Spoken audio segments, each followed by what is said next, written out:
3장 그리고 4장에는 앞에서 이제 이스라엘 백성들을 하나님께서 구별하셔서 특별히 12지파 중에서 20세 이상 된 남자들의 수를 계수하라고 하셨고 그 수를 조사했습니다. 그리고 그 수가 하나님이 출애굽해서 나올 때의 수와 크게 달라지지 않았다라는 것을 통해서 숫자를 통해서 확인하는 겁니다. 하나님께서 하늘의 별과 땅의 모래와 같이, 바다의 모래와 같이 하나님이 복 주시겠다 하신 것이 이루어져 가고 있음을 확실하게 볼 수 있도록 하셨다라고 했습니다. 그리고 이제 이스라엘 백성들이 약속의 땅으로 가는 그 기간 동안 행진을 해야 되는데 그냥 자기 원하는 대로의 행진이 아니라 성막을 중심으로 행진을 하게 하셨다라고 해서 레위 지파를 중심으로 세 지파씩 묶어서 행진을 하도록 하셨다라고 하는 설명을 우리가 함께 나눴습니다. 오늘은 이제 레위 지파를 하나님께서 왜 따로 구별하셨는지에 대한 설명을 하고, 이어서 이제 레위 지파를 구별하는 데 있어서 이들을 특별히 하나님의 거룩한 일을 맡기시는데, 이 레위 지파 중에서도 다 제사장이 되는 게 아니라 아론의 자손들만 제사장이 됩니다. 그러면 왜 우리는 제사장이 안 됩니까? 라고 말할 수도 있잖아요. 왜냐하면 과거에 아론도 그런 얘기했죠. 모세가 동생이니까 그러기도 하겠지만, 너만 선지자냐, 우리도 선지자다라고 하면서 마치 하나님의 일을 하는 것이 대단한 어떤 권세를 누린 것처럼 우리도 그렇다라고 주장을 했었죠. 이것은 그래서 오늘 그 3장에서 레위인들을 말씀하시고, 레위인들 중에 따로 구별해서 제사장들을 세우면서 그들이 나도 제사장이 되고 싶은데 라고 하는 말을 못하도록 하기 위해서 서두에 3장 1절에 시작하면서부터 우리가 레위기서에서 보았던 그 사건이죠. 나답과 아비후가 죽는 거예요. 아무리 아론의 아들들이라고 해도 그들이 하나님이 말씀하신 대로 순종하지 않고 또 이 거룩함을 훼손하거나 하나님을 무시하면 죽는다는 거예요. 물론 제사장들만 죽는 건 아닙니다. 레위인들도 마찬가지죠. 그들도 거룩하니 그들도 하나님 앞에 불의하면 죽을 수 있죠. 그러나 제사장들은 더 가까이 섬기는 자들이에요.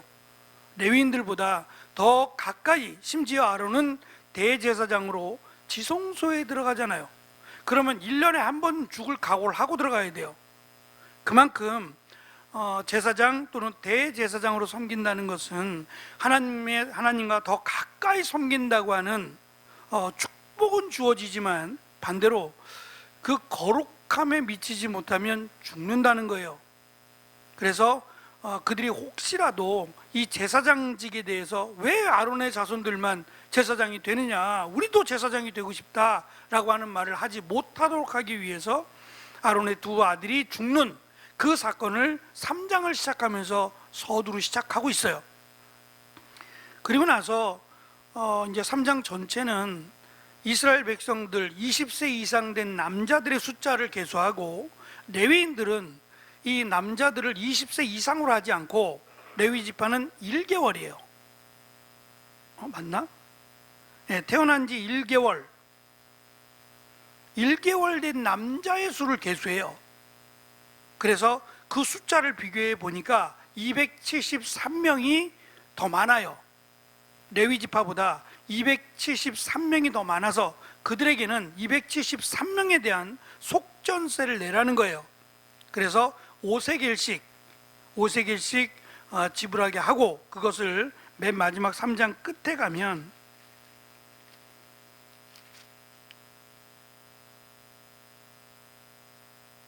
(50절에) 보면 1365세겔이 되고, 그것을 아론과 그의 아들들에게 주어서 이 성소 또는 지성소를 섬기는 일에 사용하도록 했습니다. 그리고 나서 이제 4장에는 이 지난번 행군할 때 각 지파들, 그러니까 행진하지 않았을 때도 좀 그렇지만 행진할 때도 각 레위 지파별로 가져가야 되는 게 있다 그랬죠. 나누어서 행진할 때 레위 지파라 그래서 네 마음대로 고르는 게 아니라, 자기 마음대로 선택하는 게 아니라 하나님이 그것도 정해 주셨어요.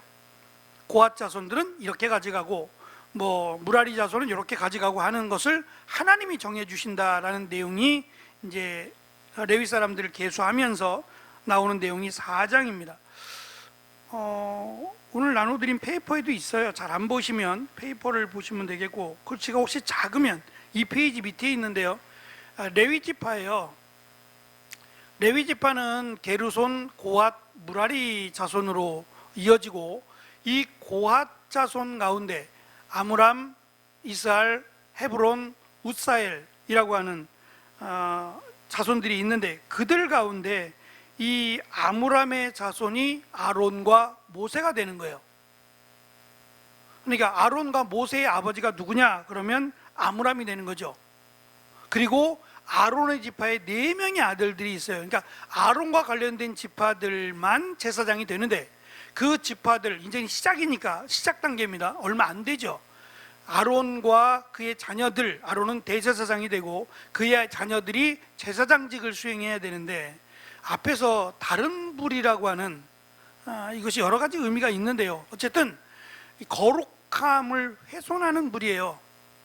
그래서 제가 2가지를 이야기했었잖아요. 우상에게 바친 불일 수도 있다라는 설명을 드렸는데요. 바로 죽습니다. 불이 튀어나와서 그들을 삼켜 죽게 해요. 옷은 타지 않고 사람만 죽어요. 그래서 그걸 통해서 하나님이 하셨다는 걸 보는 거예요. 불이 죽인 게 아니라 하나님이 죽인 거예요. 불이 죽였으면 왜 옷이 안 타겠어요? 근데 옷은 안 타고 사람만 타 죽었다고 하니까 이건 하나님의 심판의 불로 이해하게 된 거예요. 그리고 장례도 치르지 말라라고 하나님이 경고하신 내용이 있었죠.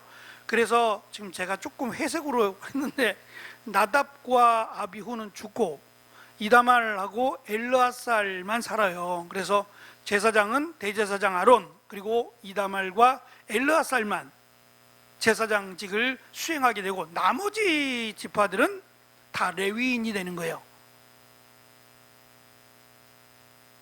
그리고 여기에 대한 숫자가 이제 4장에서 계수가 되고, 그 다음에 이제 게르손, 고핫, 무라리 자손들이 어떻게 성막을 섬겼는지 그것들을 설명하게 될 겁니다. 페이퍼를 보면 설명을 드릴게요. 1페이지부터 보시면 성막을 운반하고 관리할 레위 사람들에 대해서 이제 설명을 시작합니다. 레위 사람들의 계수는 최소 나이가 태어난 지 1개월 된 남자들로 나이가 훨씬 적어졌어요. 1살부터 시작되는 거예요. 제가 그렇게 하고 나니까 1살부터라고 하는 얘기는 20세가 보통 성인의 남자의 나이였어요.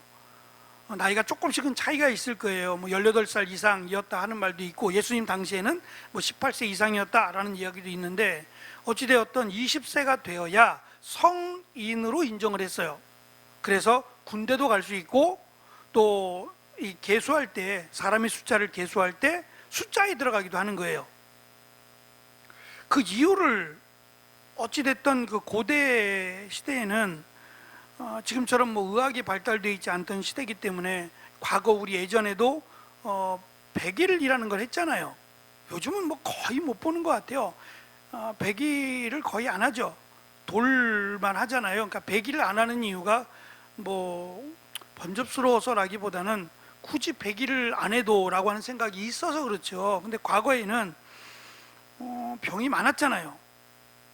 그래서 글쎄, 강건이, 은총이도 그런 주사를 맞았나 모르겠다. 불주사라 그래가지고, 그런 주사들, 엄마 아빠들 여기 그 어깨에 보면은 뭐가 자국이 많아.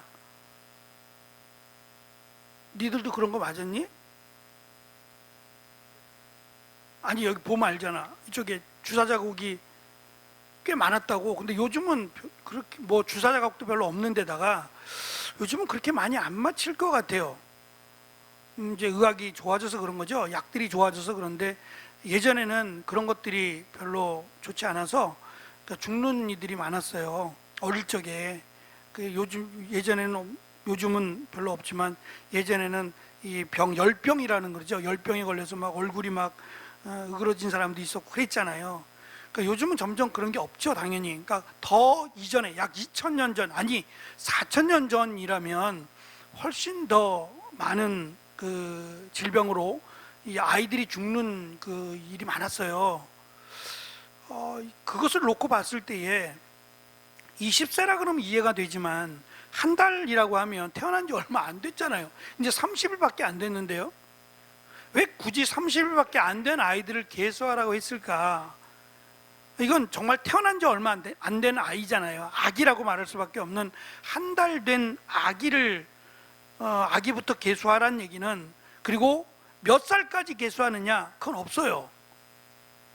이스라엘 백성들을 계수할 때도 20세 이상이었지 80세 이하, 뭐 60세 이하까지 계수하라 그런 건 없잖아요. 위쪽은 아무것도 없고 맨 밑에 나이가 20세였잖아요. 레위인들도 한 달 1개월부터 계수를 해서 위는 뭐 60이 됐던 70이 됐던 80이 됐던 그건 전혀 상관이 없이 계수를 했어요. 또 한 가지는 한 달부터 계수하라고 하신 것은 하나님께서 특별히 이 지금 레위인들은 하나님의 거룩한 이 성막 또는 하나님의 거룩한 일을 감당해야 될 사람들로서 지금 우리가 읽었던 13절에 있는 것처럼 맏아들 또는 짐승의 첫 것은 다 하나님 거예요. 왜 그러냐? 왜 그러냐라고 물어보면 13절이 그 답을 하고 있는 거예요. 애굽에서 10가지 재앙이 있을 때 마지막 재앙, 죽음의 재앙이 있었죠. 그 죽음의 재앙에서 이 문설주에다가 피를 받은 이스라엘 백성들의 집은 유월됐어요. 죽음이 넘어갔다고요. 그러니까 피값이에요. 이게 짐승의 피를 바른 그 집은 이 피로 인한, 이것을 값으로 따져서 피값으로 말미암아 죽음이 넘어간 거예요. 근데 그렇지 않았던 애굽 사람들은 첫 번째 태어난 장자들 그리고 첫 번째 짐승들이 다 죽었죠. 첫 번째 것만 죽은 거예요. 근데 이스라엘 백성들은 안 죽었단 말이죠. 왜 안 죽었냐면 그 값을 대신했다는 거예요. 피의 값을 대신했기 때문에 안 죽고 넘어갔다는 거예요. 그러니까 이 피값을 누가 지불했냐? 하나님이 지불했다고 하시는 거예요. 그러니까 하나님이 지불했으니 이 첫 번째 것은 다 내 거가 되는 거예요. 첫 번째 아들이나 첫 번째 짐승은 다 하나님 거가 되는 거예요. 그래서 그 장자들은 하나님 거니까 하나님의 일을 해야 되는데 그렇게 할 수 없으니 이 장자들 대신 레위인이 맡는 거예요. 그래서 숫자를 계산해요. 몇 절을 보시냐면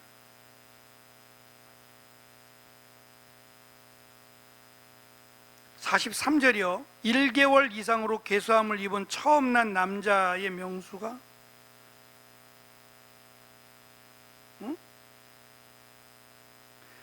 이거는 제가 지금 잘못 설명을 했어요. 그 앞에 있는 군인의 숫자들을 할 때는 20세였고 지금 그 이스라엘 자손 중 모든 처음 난 자를 계수할 때는 1개월 이상으로 계수를 한 거예요. 1개월 이상으로 계수했더니 27,273명이 됐고요. 레위인을 계수했더니 46절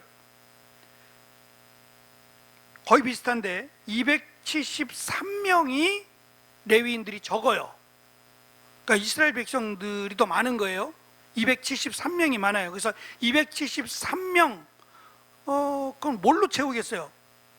그래서 채우는 대신 이들의 속전세를 5세겔로 내라는 거예요. 5세겔로 해서 속전세를 내라고 해서 그 계산이 나오게 되는 거예요. 그러니까 그 레위인들은 지금 장자들이 해야 될 그 일을 대신해서 레위인들이 이스라엘 백성들의 장자들이 해야 될 일들을 해야 될 일인데 그 일만 할 수 없잖아요. 하나님의 거룩한 일을 감당하려면 같이 겸할 수는 없기 때문에 그 일들을 대신한다는 면에서 레위인들이 그 일을 맡은 것이고, 대신 이 일을 맡은 대신에 이 부분이 지금 정확하게 나와 있지 않은데 속전세를 바쳤는지 그것은 지금 설명이 없어요. 대신 11조를 바치라는 얘기는 나올 거예요.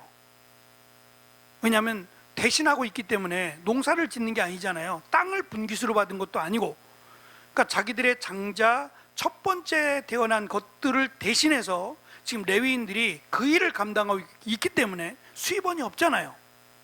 그래서 이들이 이 일들을 감당하게 하기 위해서 12지파, 11지파죠. 11지파는 11조를 레위인들에게, 그리고 레위인들은 11조를 제사장들은 대제사장, 이렇게 11조를 드리게 했다라고 보시면 좋을 것 같습니다. 말씀드린 것처럼 1페이지 마지막 보시면 3장을 시작하면서 레위인들에 대해서 또 제사장들에 대해 설명하면서 먼저 나답과 아비후가 죽은 사건, 다른 불을, 금지된 불을 써서 죽은 사건들을 먼저 설명합니다. 이 설명을 하는 이유는 나도 제사장직을 하고 싶은데 라고 하는 것을 단절시키기 위함이요, 그리고 거룩함이 훼손되면 죽는다라는 것을 가르쳐 주기 위함입니다.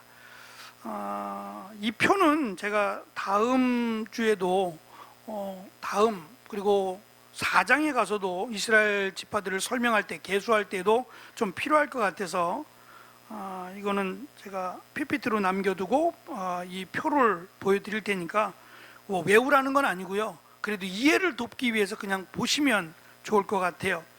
3페이지 보시면 아론 집안의 비극에 대하여 회고하고, 하나님은 모세에게 제사장들 그리고 레위 사람들의 위치를 정확하게 미리 정해줍니다.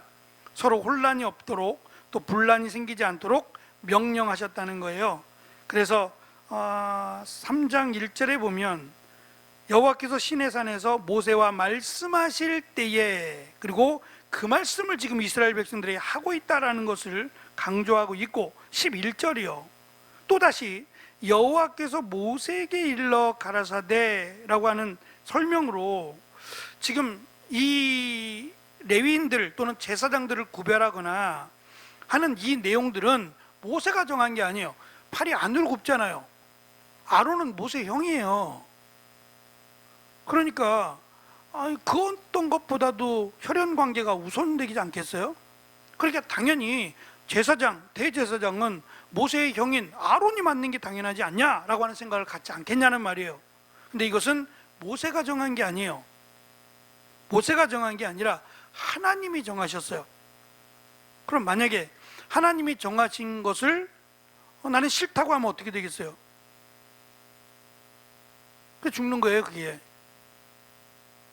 그러니까 3장에서 그 사건, 아론이지만 아론의 두 아들인 나답과 아비후가 죽는다라고 하는 것을 미리 설명하게 되는 겁니다. 그러니까 하나님의 일에 대해서 다 이해가 되지 않아도 그것에 대해서 원망하거나 불평하지 말라라고 하는 의미에서 그렇습니다.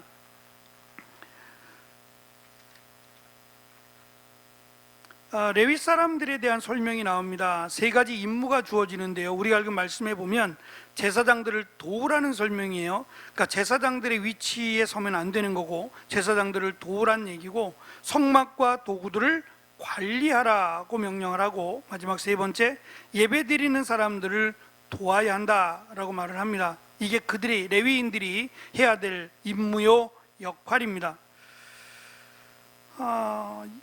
사실은 어찌 보면 굳은 일일 수도 있어요. 제사장들의 일보다도 훨씬 더 굳은 일이 될 수 있어요. 근데 우리가 이제 시작이니까 그렇지만 하나님의 일은 늘 그렇습니다. 크고 작은 일이 없어요. 그렇게 설명하지 않아요. 하나님의 일은 크다 작다로 설명하지 않고 거룩하다고 설명을 해요. 마태복음에 보면 예수님께서 거룩한 것을 개와 돼지에게 주지 않는다 그러죠. 그러면서 이 거룩한 것에 대해서 비유로 설명하기를 진주를 설명을 하세요. 거룩한 것이라고 하고서는 진주를 설명해요. 진주가 어떻게 거룩해요?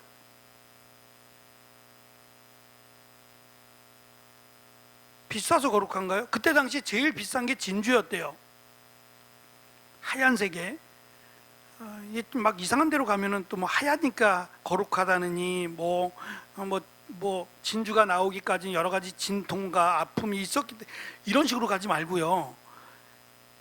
거룩하다라는 것을 왜 그 당시에 가장 값비싸다, 이거는 드러난 현실이니까 가장 값비싼 진주로 연결했냐면, 거룩한 것은 그만한 가치가 있다는 설명을 하기 위해서 그래요. 그러니까 하나님의 나라를 비유해도 그런 게 있죠. 어떤 사람이 땅을 빌려서 농사를 짓고 있어요. 근데 그 땅이 좋은 땅은 아니에요. 좋은 땅이 아니지만 어쨌든 그 내 땅이 아닌데 빌려서 그 땅에서 수확을 하고 농사를 짓는 사람이 열심히 일을 하다 보니까 이상한 소리가 났어요. 땅을 파다 보니까 이상한 소리가 나는데 돌소리가 아닌 거예요, 이거는. 그래서 땅을 파고 그 소리의 정체를 살펴보니까 금은보화예요. 금은보화예요. 당시에는 은행에다 맡기는 은행이 없잖아요. 은행이 없어요. 그럼 집에다 내가 보관하고 있으면 내가 죽죠. 도둑이 날 죽일 거 아니에요. 그러니까 나만 알고 있는 은밀한 곳에다가 숨겨놓는 거예요. 그게 사실은 나도 살고 이 보물도 보관하는 방법이었어요. 문제는 내가 죽으면요. 끝난 거예요, 그거. 자녀들에게 이야기했다면 모르겠지만, 그렇지 못한 경우가 생기면, 자녀도 없는 경우 내가 죽어버리면 그거 누구 것이 되겠냔 말이에요. 임자 없는 것이 돼요. 그래서 그 사람이 그것 때문에 그 땅을 사죠. 자기의 모든 것을 팔아서 그 땅을 사게 되는 거예요. 그러니까 친구들이, 야, 이 바보야, 이 땅은 좋은 땅도 아니야. 근데 이것을 미쳤다고, 이 너가 있는 모든 것을 빚두지고 해가지고 이거를, 이 땅을 사냐고, 세상에 이런 바보가 없느냐, 어딨냐고 막 이렇게 놀릴 때 이 사람 마음속에는, 네가 바보지, 네가 몰라서 그래. 지금 내가 이 땅을 사는 이유가 있거든. 이 땅의 가치보다 그 안에 묻혀있는 보화의 가치가 어마어마하니까. 이게 뭘 얘기하자는 거예요? 하나님의 나라가 그만큼 가치 있다는 거예요. 내가 모든 것을 내가 팔아서 살 수 있으면 사야 되는 것 중에 하나가 하나님의 나라가 되는 거예요. 살 수 있다는 얘기가 아니라 그만큼 하나님의 나라가 가치가 있다는 얘기 아니에요. 거룩하다라고 하는 가치가 당시에 가장 소중하게 여긴 진주하고 연결을 시켰어요. 근데 이 진주를 개나 돼지에게 줄 수 있느냐? 개나 돼지는 부정한 짐승이 대표적이거든요. 근데 이렇게 해놓고 그 다음에 나오는 내용이 뭐냐면 기도예요. 구하라, 찾으라, 두드리라. 그 다음 이어지는 내용이 그거예요. 구하라, 찾으라, 두드리라 라고 하면서, 자식이 아버지에게 배고프다고 빵을 달라 하면 돌을 줄 아비가 어디 있고, 생선을 달라면 뱀이나 정갈을 줄 아버지가 어디 있겠느냐, 가장 좋은 것을 주시지 않겠느냐라고 설명해요. 그럼 이 가장 좋은 것이 뭐겠냐고요. 우리가 이번 주 설교를 들었어요. 이번 주일날 마침 마리아가 예수님의 말씀을 들으려고, 예수님 오시자마자 예수님 말씀을 시작하셨을 거예요. 마리아가 졸라서 예수님 말씀해 주세요 그런 것 같진 않고, 예수님께서 이 집에 들어가셔서 말씀을 전하신 것 같아요. 하나님의 나라의 말씀이겠죠. 그러니까 마리아는 그 말씀을 들으려고 발치에 앉아서 열심히 말씀을 듣고 있었어요. 언니를 도와주지 않겠다는 게 아니라 이 말씀이 너무 귀하니까 이 말씀을 듣고 그 다음에 준비해도 되지 않겠느냐는 생각이었을 거예요. 마르다는 말씀이 중요하지 않아요. 일단 음식을 준비하는 게 더 중요하다고 생각했던 거예요. 그때 예수님이, 마르다가 예수님 잠깐 말씀을 좀 멈추시죠. 그만하시고 일단 마리아를 저한테 보내서 이거 하던 일, 제가 하는 일을 마무리 지을 수 있도록 해주시면 안 될까요? 예수님 잘못이라는 거죠. 그랬더니 예수님은 마리아를 보내지 않아요. 거기서 가장 좋은 것을 택했으니 빼앗기지 아니하리라 그러잖아요. 여기서도 마찬가지예요. 좋은 것이라고 하는 이것이 똑같은 아가페예요.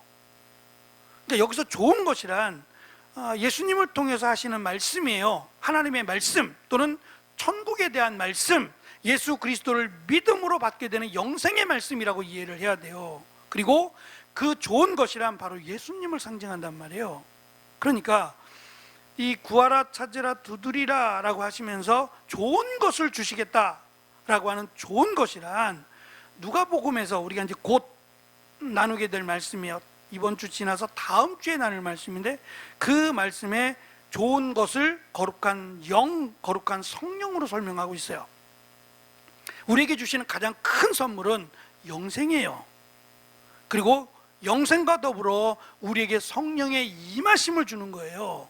이것이 하나님이 주시는 선물들 가운데, 축복들 가운데 가장 좋은 축복이 우리에게 성령을 허락하시는 것과 예수 그리스도를 믿음으로 구원받게 하시는 거예요. 지금 이것을 설명하는 거란 말이에요. 그래서 개나 돼지는 막 돼지도 꿀꿀꿀 거리잖아요. 계속해서 열심히 꿀꿀꿀 거리고 개도 계속 시끄럽게 떠들지만 그건 기도가 아니라는 거예요. 그들은 시끄럽게만 떠들지 그들은 기도하는 게 아니다 라고 하면서 기도에 대한 얘기를 쭉 하세요. 여기서 저도 그동안 보지 못했던 한 가지를 봤어요. 그게 뭐냐면 두드리라 그리하면 열릴 것이니 라고 했던 이 말씀이 열릴 것이니 라고 하는 뜻도 있고 또 한 가지 뜻이 있어요. 이게 더 중요한 뜻인데, 열릴 것이니 라고 하는 이 뜻이 문이 열린다 라고 하는 뜻으로 이해하잖아요. 이 문이 무슨 문이겠어요? 그러겠죠. 내가 선물을 갖고 있으면 선물을 드릴 건데 사탕이라도 좀 드릴까? 청문이겠죠. 그래서 이 열린다라고 하는 것이 비밀이 열려지다는 뜻이에요.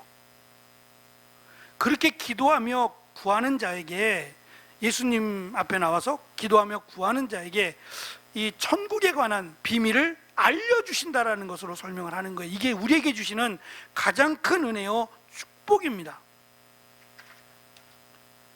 그러니까 거룩함이라고 하는 것은 그리고 거룩한 일이라고 하는 것은 우리가 결정하는 일이 아니에요. 하나님이 정하신 일이고 그 일을 감당하는 사람 역시도 하나님이 정하셨어요.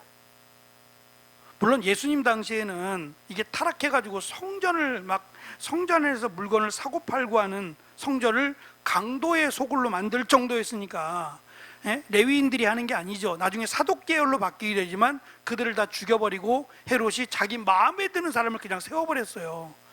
근데 무슨 성전이 필요했겠냔 말이에요. 그런데 그러니까 성전이 없어지는 것이 차라리 하나님의 이름을 욕되게 만드는 것이 아니에요. 차라리 없는 게 나은 거예요. 있으면 있을수록 더 하나님을 욕되게 만드니까 차라리 건물이 없어지는 게 낫다라고 말씀하신 거죠. 그러니까 이 거룩함이라는 것은 하나님이 정하시고 또 거기에 합당한 사람들은 하나님이 세워요. 그러니까 사실은 이것을 지금 이 시대의 목회자로 연결하기에는 참 동일하다라고 말씀을 할 수는 없는데요. 이게 내가 하고 싶다고 하고 하기 싫다고 안 하는 건 분명히 아닌 것 같아요. 그렇잖아요. 옛날에 권사님도 그 기도 하셨어요. 이누가 신학을 했으면 목회자가 됐으면 좋겠다고? 안 했어요? 권사님은 아예? 옛날에 어머니들 참 많이 기도했거든요. 참 많이 기도했어요. 그리고 교회에서 열심히 신앙생활하면 목사님들이 다 신학교 가라 그랬어요. 저도 그래서 갔어요. 저도 진짜 나중에 정말 열심히 했거든요. 정말 열심히 하니까 목사님이 말씀하니까 순종해야죠. 그래서 저도 졸업하고 고등학교 졸업하고 바로 그냥 뭐 신학교로 갔는데 1년 다니다 그만뒀지만 나중에 다시 하잖아요. 나중에 군대 갔다 와서 다시 하고 또 때려쳤잖아요. 저는 난 아닌가 봐요. 이건 진짜 내 일이 아니야. 나는 이건 아니야. 그러고서는 열심히 세상 일 7년 동안이나 하다가 나중에 또 다시 왔잖아요. 이제 못 가죠. 이제는 못 가죠. 그러니까 그게 우리 마음대로 되지 않는다라는 점에서도 참 조심스러운 부분이긴 해요. 조심스러운 부분이지만 하나님의 일은 분명히 다른 것 같아요. 오늘도 저녁에 잠깐 그 전에 같이 사역했던 목사님하고 통화를 했어요. 그 목사님은 지금 10년 가까이 있는 것 같아요. 그 교회에서. 보통은 부교육자들이 5년마다 바뀌어요. 이유가 있습니다. 그것은 한 곳에 너무 오래 있다 보면 좀 느슨해지는 경향이 없지 않아 있어요. 그래서 한 곳에 5년 이상 있지 못하게 하는 경우가 있어요. 근데 사실 부교육자 입장에서는 5년마다 이사를 가야 된다는 거잖아요.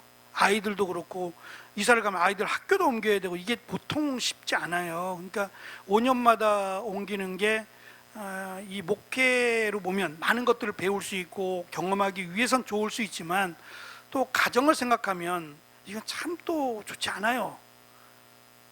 그 공무원들 같은 경우도 그렇잖아요. 공무원들 같은 경우도 이렇게 옮기시잖아요. 그게 말 그대로 그냥 옮기기만 하면 되는 게 아니라 이사도 가야 되고요. 아들 학교 문제도 생기고 여러 가지가 생겨요. 근데 이 보다 이 안정된 직장이라 그래야 되나? 이 직장의 무게를 두기 때문에 이렇게 하는 거잖아요. 그러니까 이 직장을 옮긴다는 건 쉬운 일이 아니죠. 10년 동안 있었어요. 그래서 내가 목사님 대단하다고, 10년 동안 있는 게 더 대단하다 그랬어요. 그러면서 이제 하는 이야기는, 저는 제 일이 하나님께서 맡기신 일이고 목사님은 목사님의 일, 부교육자가 됐든 뭐가 됐든 다 하나님의 일이지 않느냐. 꼭 이것만이 하나님의 일이라고 말할 수는 없는, 다 함께 교회를 섬기는 일이니까, 다 하나님의 일이니까 각자 맡은 일로 열심히 최선을 다하자라고 해서 마무리 졌어요. 그러니까 거룩한 일은 하나님이 정하신 일이고 크고 작은 일은 없어요. 다 거룩한 일이면 다 거룩해요. 그러니까 레위인들도 거룩한 자라고 설명하고 제사장들도 거룩한 자라고 설명해요. 제사장들이라고 해서 거룩하고 거룩한 자 이렇게 설명 안 한단 말이에요. 그러니까 작은 일이라고 해서 덜 거룩하고 큰 일이라고 해서 더 거룩하고 그런 건 분명히 아니에요. 예전에는 이런 부분에 굉장히 그 목사님들도 관심을 많이 가지셨던 것 같아요. 주일 성수 문제도 그랬어요.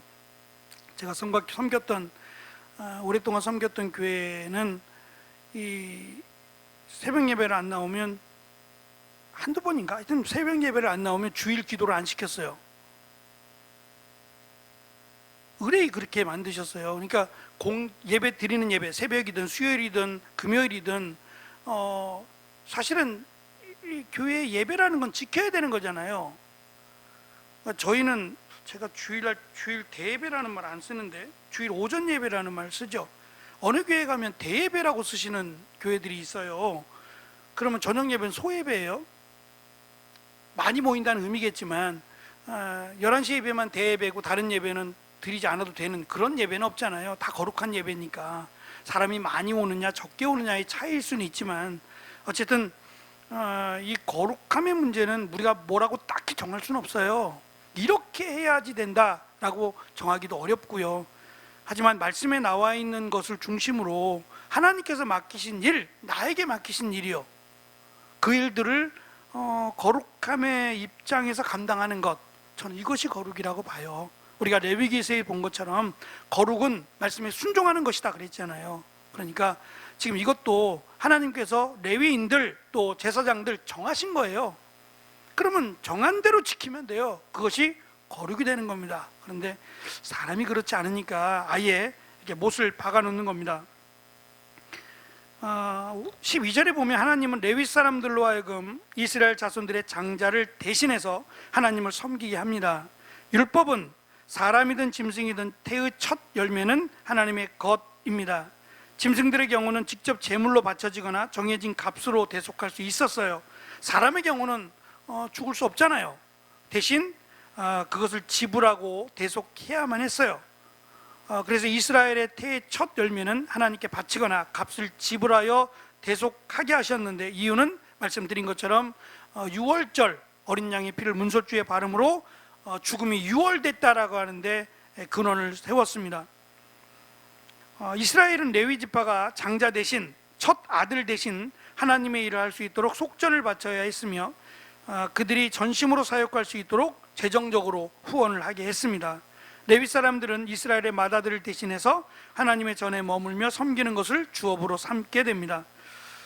왜 12지파들 중에서 이 레위 지파를 구별해 성전에 일할 수 있는 특권을 줬을까? 왜 레위 지파일까라고 생각해 보면 창세기 29장에 우리가 이동할 때 첫 번째 시므온이 들어와야 되거든요. 아니죠, 르우벤, 시므온, 그 다음에 유다, 르우벤, 시므온, 레위, 유다 이렇게 되죠. 네 번째죠.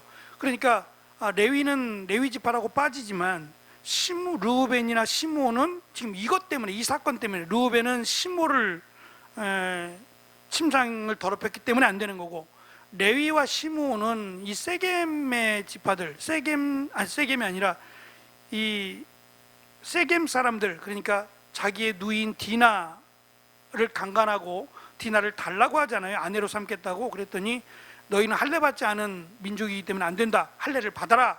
이거 거짓말이에요. 할례를 하게 해서 그들을 다 죽여버렸잖아요. 그것 때문에 사실은 이 시므온 지파도 맨 앞에 설 수 없었다는 거예요. 그래서 유다 지파가 서게 되는데, 그 중에 하나, 시므온과 같이 이 일을 작당한 사람들이 레위예요. 그러니까 레위도 제가 설명을 드렸지만 사기성이 농후하고 폭력적인 사람들이었던 걸 감안하면 이 레위라고 하는 야곱의 아들 가운데 레위 때문에 레위 지파를 구별되이 거룩하게 쓰신 건 아니었다는 거예요. 그러면 왜 하나님이 레위 지파를 이렇게 구별해서 따로 세우셨느냐? 몰라요. 다만 모세도 레위 지파죠. 그것과 또 하나님이 모세뿐만 아니라 모세와 함께 아론을 같이 세우셨잖아요. 같이 세워서 일하게 하신 그것부터가 이미 하나님이 이렇게 그들을 따로 제사장으로 따로 세우기 위한 것이 아니었겠느냐라는 점이에요. 그러니까 그들이 대단해서 그런 건 아니란 얘기예요. 아론이 대단하니까 거룩하니까 그건 아니에요. 하지만 뭐 거룩함으로 따지면 누가 일을 할 수 있겠어요? 일할 사람 없어요. 그러니까 모세가 대단해서, 물론 대단한 면도 없지 않아 있어요. 그것보다는 하나님이 모세를 택하셨고 그를 통해서 하나님이 일하셨다라고 하는 은혜가 더 큰 거예요. 그러니까 이 거룩한 일을 한다라고 하는 레위 지파나 또는 제사장이나 또는 모세라 할지라도 내가 하나님의 일을 앞에서 최전방에서 감당하고 있다는 것에 대해서 감사하고, 또 이 일은 거룩한 일이다라는 것을 생각하고 일해야 되는 거예요. 뭐 바울도 마찬가지죠. 바울도 나는 죄인 중에 괴수라고 했잖아요. 그 마음이 있었기 때문에 그가 끝까지 사역할 수 있었을 거라고 생각해요. 물론 교만하지 않도록, 그가 자고하지 않도록 육체의 가시를 남겨두신 것도 있어요. 그렇지만 어쨌든 뭐 대단하지 않아요? 그가 행한 일들, 물론 성경에 기록된 것만을 보니까 그렇지만 베드로보다 훨씬 더 많은 일을 하잖아요. 요한보다도. 요한은 그냥 밤모섬에 유배되어 있기나 했지, 바울처럼 그렇게 매맞지는 않았잖아요. 정말 고생한 사람은 바울이에요. 근데 바울은 그것을 자기의 영광으로 여겼고, 또 그렇게 하나님의 일을 감당함에 있어서 교만하지 않기 위해서 몸부림쳤기에 이 일을 감당할 수 있었던 것 같아요. 그래서 하나님의 일을 감당하는 목회자들은 뭔가 대단해서가 아니라 정말 하나님이 부족한데 하나님이 나를 붙드셔서 이 거룩한 일을 하게 하셨다라는 마음으로 감당해야 된다는 것이고, 목회자뿐만 아니라 하나님의 일을 같이 감당하는 직분자들 또한, 또는 성도들도 마찬가지죠. 내가 하나님의 성도로 하나님의 교회를 세우고 하나님의 나라를 세워간다라고 하는 면에서 동일하게 나는 부족하지만 하나님이 나를 거룩한 자로, 성도로 세우셨다라고 하는 은혜와 감사로 받으면 좋을 것 같아요. 이제는 시작이지만 하나님이 정말 이들에게 원하시는 것은 그 마음이죠. 하나님이 나같이 부족한 자를 대제사장으로, 제사장으로, 레위인으로 세웠다는 것, 선지자로 세웠다는 것에 대해서 감사하고, 내가 이 사람보다 못나? 이런 마음을 먹지 말라고 각자에게 맡겨주신 거룩한 일들을 은혜로 감당하도록 하나님이 지금 3장을 시작하면서 그렇게 요구하시는 듯 보입니다. 말씀처럼 저도, 우리 여러분들도 하나님의 거룩한 일을 맡은 자들로 끝까지 이 거룩한 일들을 잘 감당해내는 우리가 되었으면 좋겠습니다. 기도하겠습니다.